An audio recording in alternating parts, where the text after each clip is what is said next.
was 2 p.m. on a Tuesday afternoon when a text message came through. Someone had texted, "Hey, my license revoked." No explanation, no context, just that line. 40 minutes later, I was on a call with their HR lead. An employee of their company stopped showing up. They did not report it. Their role went unlogged and a small salary adjustment was filed late. And that's when the UKVI showed the pattern and took action swiftly. Their license was taken away promptly. Sponsor staff were frozen, visas were curtailed, and the business had to pause growth while they scrambled for a recovery plan. That one afternoon cost them new hires, shattered their momentum, and most importantly, broke the trust of both the staff and the regulator. To put it in perspective, that kind of breakdown is not rare anymore. License revocations have exploded in recent times. The Home Office data shows that revocations jumped from 337, which is 337, to in 2023 to 1,494 in 2024, which is a 334% increase in revocations. And the most recent rolling year to March 2025 still shows elevated enforcement with 1,560 revoked licenses. That's huge number. Now suspension also surged, reaching 1,693 in 2024, up 569 licenses the year before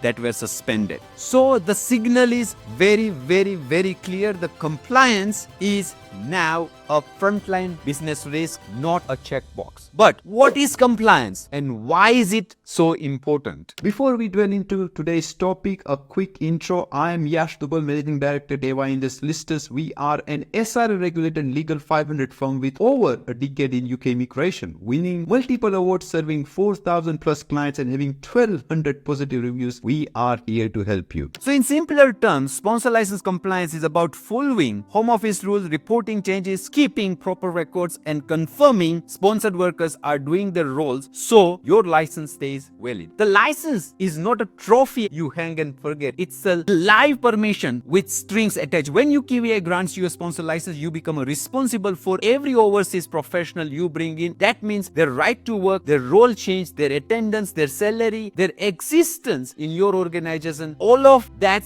sits on your ledger. In this case, a failure shows up in one or two ways, either quietly through small gaps that build into pattern, or loudly when UKVI pulls the trigger with a compliance visit or a desktop audit. Losing your sponsor license holds overseas hiring through sponsorship and freezes the team. On the other hand, compliance keeps your hiring engine running, maintains staff stability, and protects the long-term pathway for key hires to settle. In fact, the government has already signaled that it's tightening scrutiny, pushing for tougher measures, and in some cases extending the cooling off period for repeat or serious breaches. Once you hold the license, these are the core duties that you cannot ignore. You can take a screenshot of these core duties now, or you can also download this checklist from the description below. These duties span the full life cycle of the relationship with each sponsored worker. And the highest level, you must do the following. Number one is the ensure each certificate of sponsorship, also known as COS, is correctly allocated and assigned through the sponsorship management system within the valid window. Carry out and document right to work checks before employment begins. Maintain accurate and audit ready records for the full sponsorship period, for the required retention period afterward. Report changes in a timely fashion that includes role change, salary adjustment, absences, termination, and organizational updates. Ensure key personal roles such as authorizing officer, key contact, level 1 user, and any other level 2 users are properly maintained and updated. Stay ready for compliance inspection, whether on-site or desktop, because UKVI will act if they see any risk signals. These duties start the moment you assign certificate of sponsorship, means the COS, and the last until you formally stop sponsoring that individual or surrender your license. You cannot pause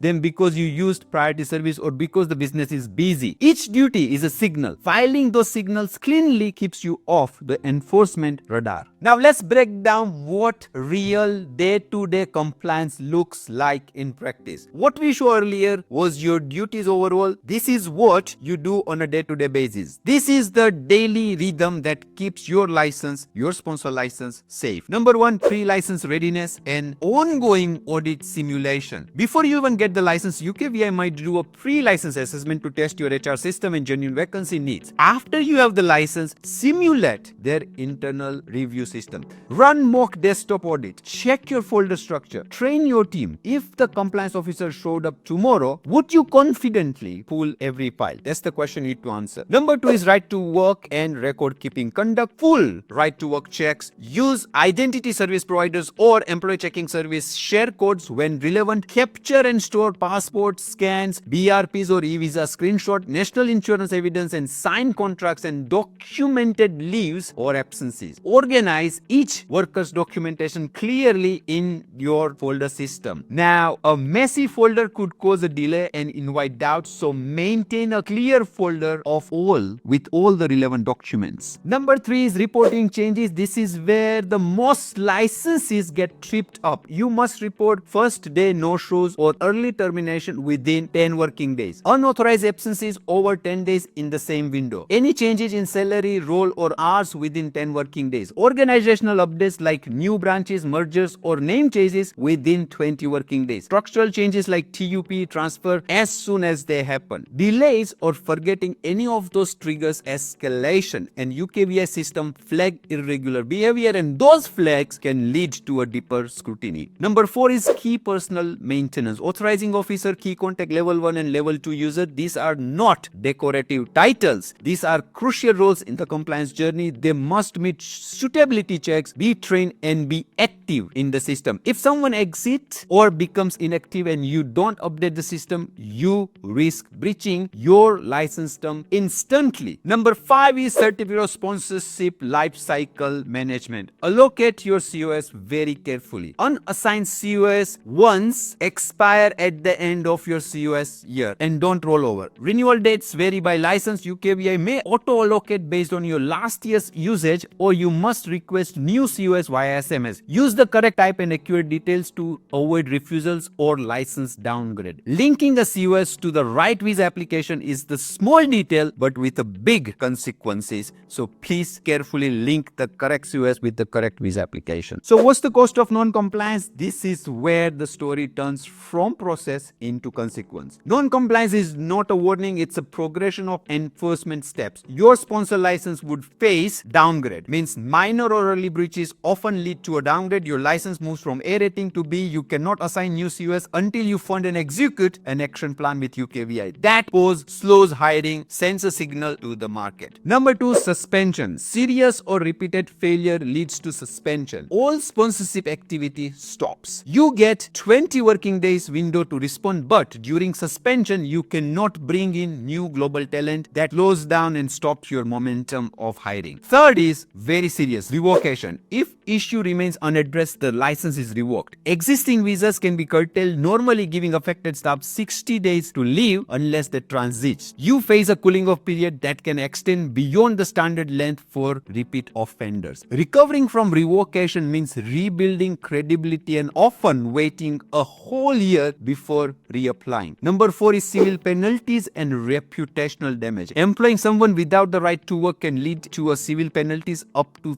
£30,000 per illegal worker. Beyond the fine is public exposure, trust erosion with partners, and a fractured internal culture when people feel unstable. Those steps are not abstract. They happen to the client in the opening story because small reports were missed and the system was reactive. The cost was lost hires, disrupted operation, and a multi-week firefight to try to stabilize the license. So the most team gets to this point and either panic or hope the next audit doesn't come. At A Y & J Solicitors, we take the other path. We help you build the system so the license is not a liability but a firm ground for your business. We give you a compliance readiness audit that surfaces gaps before UKVI sees them. We help you codify those sponsor license duties into repeatable internal workflows. We train your key personnel so their roles are active and appropriate. We help you structure your COS management, record keeping, and reporting so that a review is a routine check, not a crisis. If enforcement action has already started,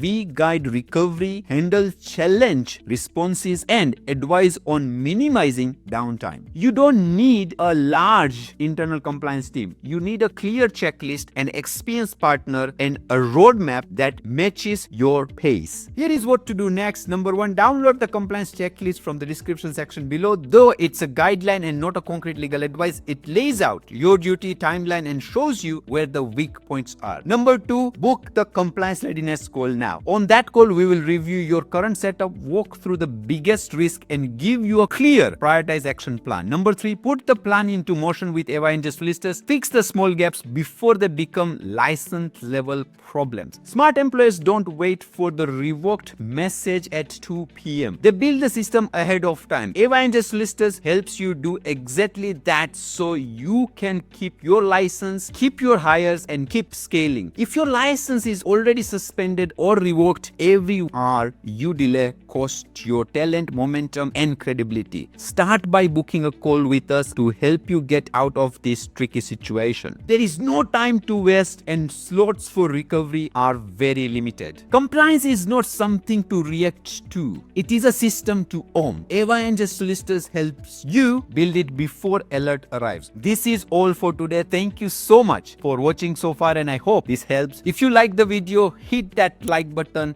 and subscribe to hear more about UK immigration on our YouTube channel. Thank you so much for watching.